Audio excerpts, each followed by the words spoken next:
Yeah, Troy Hodges is an actor who's been with the Arthur Real Acting Studio, performing plays with the studio for over 10 years.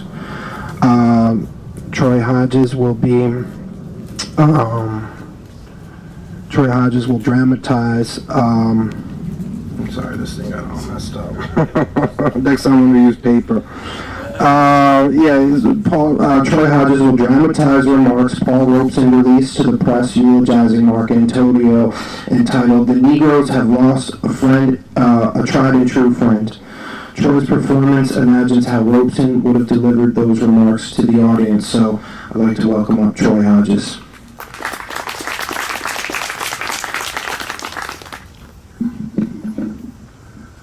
Good afternoon. In the untimely death of Vito Marcantonio, progressive humanity has suffered a shocking and grievous loss. He was the people's tribune, standing often alone in defense of their rights and interests in the halls of Congress, overrun by the spokesmen of big business and corrupt old party machines. When all other representatives howled and legislated for war, he advocated and cast the people's vote for peace. When Congress saddled the labor movement with oppressive measures, he voted for the working majority of Americans and against the special interests of monopoly. When the constitutional liberties of the people were taken away, he defended their rights in the courts. In his district, the 18th Congressional District of New York, Mark was revered and loved as a friend, a brother, a true leader by the scores of thousands of Puerto Rican, Italian, Negro, Irish, and Slavic families. The families of the poor, whose cause he aggressively championed and whose problems he tirelessly helped to solve. Perhaps no group of Americans is called upon to honor his name and his memory more than the Negro people. Marcantonio was the Thaddeus Stevens of the first half of the 20th century. Consult the congressional record. For the 14 years he served the people, so fearlessly and brilliantly. No session of Congress was spared the responsibility of considering the Marcantonio's bills against the poll tax, to penalize the crime of lynching, to legislate fair employment practices. No voice was raised more eloquently and frequently than his on behalf of our sorely oppressed people. He was the only congressman in the past 2 decades who possessed a perfect record of votes on questions affecting the special interests of Negroes. He was the finest congressional parliamentarianist of our time.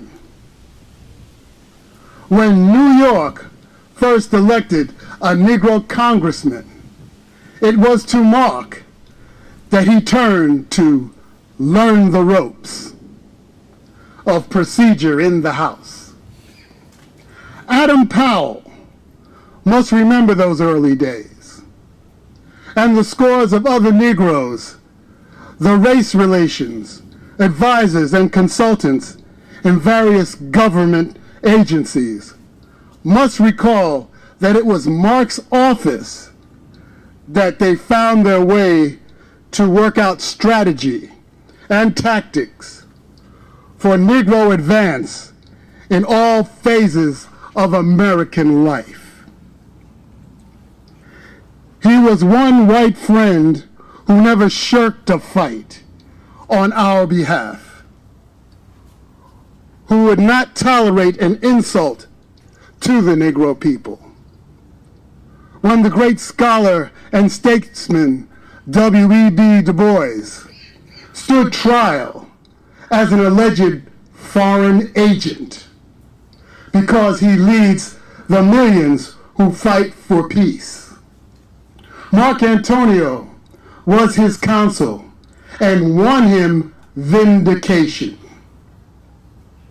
When the Negro-hating Congressman Henderson Latham called the peerless defender of civil rights, William Patterson, a black SOB in the congressional hearing, Marcantonio took Patterson's case into contempt proceedings, which followed, and won him vindication. Shortly after he died, certain political jackals and vultures have already begun to distort in an attempt to destroy the real meaning of his life. To them, he was an enigma.